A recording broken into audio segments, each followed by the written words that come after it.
Hello everyone, it's time for us to discuss on the subject of piano again. First, please like our Facebook. You can join Angela Chen Fan. And you can share this video with everyone by clicking subscribe here on YouTube. This way, we can continuously share with you our newest videos. Today, the topic we're going to discuss is what's the difference between professional and amateur. I remember a long time ago, it was now in the 1980s. In Hong Kong, there is a competition called Amateurs Singing Contest. And I listened to the performers. Actually, they have a very high standard. It's far from amateurish. They are actually at the professional level.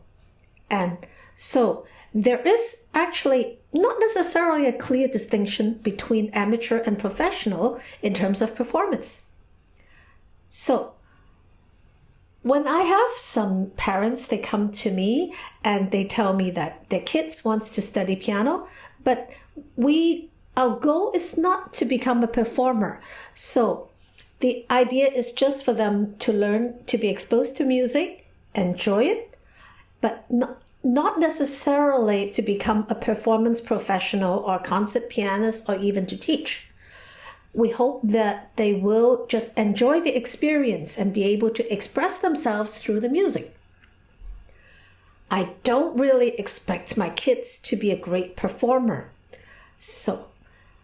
But it is very important to know it's hard for you to know what steps you have to go through in order to reach the end.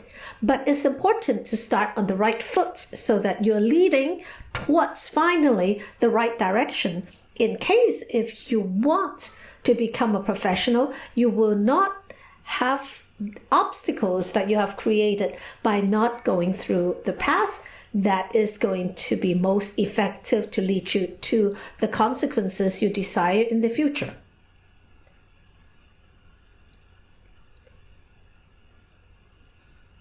And sometimes we look at a performer and you see that they perform very well, but the idea is not really to distinguish whether it's professional or an amateur.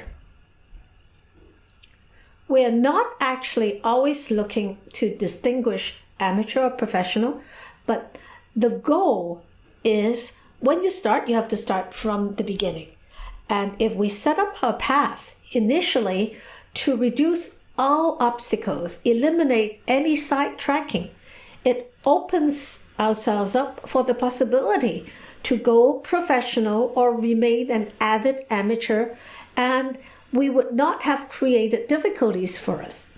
This way, it allows us a very smooth path and a lot of doors will be open to us. We shouldn't confuse ourselves with what is amateur and what is professional. There is actually a very famous piano competition called the Van Cliburn Music Competition. It's a piano competition where there are high-level professionals as well as outstanding pianists from very prestigious musical institutions. They are outstanding students and they attend the performance competition for the professional category.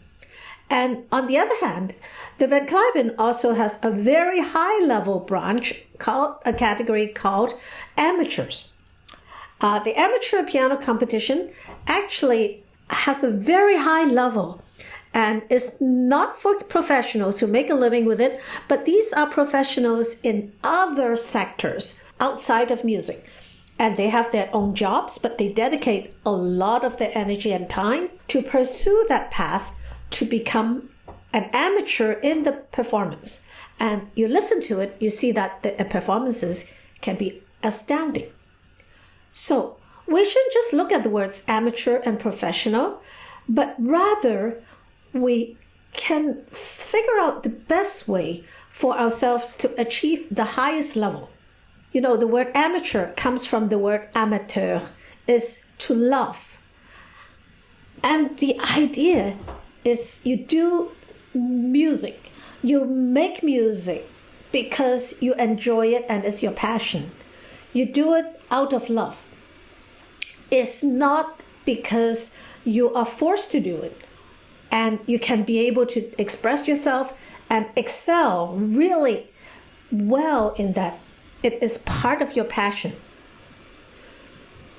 So when you start, if you think you just want to be an amateur, it's a good thing because you are able to dedicate your heart and you do it fully out of your love for the music.